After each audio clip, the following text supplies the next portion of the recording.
ঝোল ফুটে গেছে, এবার মাছগুলো ছেড়ে দেবো।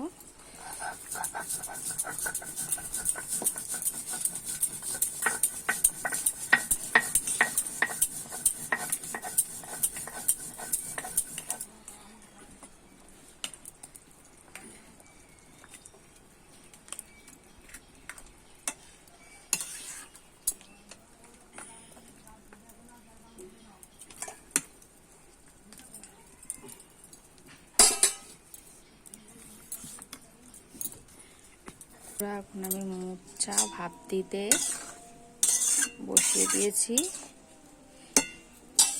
মোচাটাকে সিদ্ধ করে নিতে হয়। পরিমাণ মতো লবণ দিয়ে দিয়েছি।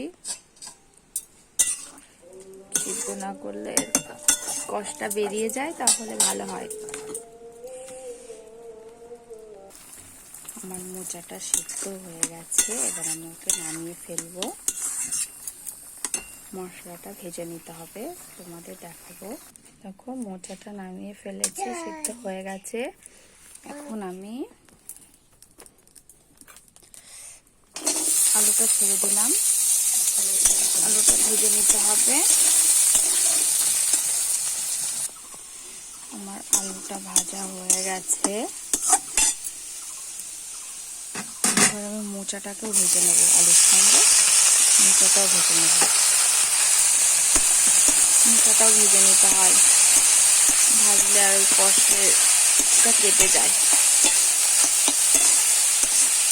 এটাও ভালো করে ভেজে নেব।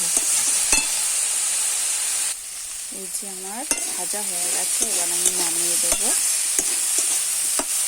আলু ভাজা হয়ে গেছে, মোচাও ভাজা হয়ে গেছে। দেখেছো তোমরা বন্ধুরা? এখানে আদা বাটা, জিরে বাটা, ধনে বাটা, পেঁয়াজ বাটা, রসুন বাটা সব মিক্সড একসঙ্গে হয়েছে। এখন আমি এটা তেলের উপরে ঢেলে দেবো। এটা মোচার রান্নার রেসিপি, সব ধরনের মশলা দেওয়া আছে। এটাকে ভেজে নিতে হবে ভালো করে। মিট মশলাটা দিয়ে দিলাম। মিট মশলাটা ভালো করে কষিয়ে নিতে হবে। মশলার থেকে তেল ছাড়লেই মশলাটা হয়ে যাবে।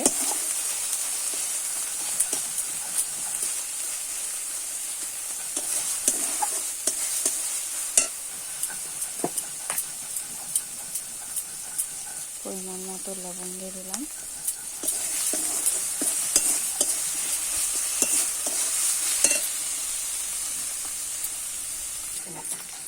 মশলা আমার মশলা ভাজা হয়ে গেছে। এবার আমি এটাকে ছেড়ে দিলাম। মশলা কষানো হয়ে গেছে, মোচাটাও দিয়ে দিলাম।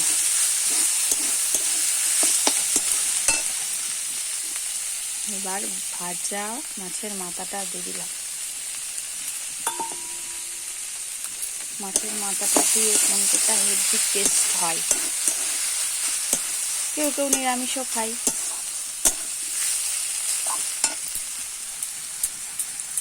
এর মধ্যে দেওয়া আছে গরম মশলা আর চালের গুঁড়ি। দিলে একটু, এটা দিলে আঠাটা ভালো হয়, খেতেও স্বাদ লাগে। নামানোর আগে দিতে হয়। এখন আমি এটাকে নামিয়ে ফেলবো। এরকম এরকম আটা আটা হয়ে গেছে। চালের গুঁড়ি দিলে একটু ভালো লাগে।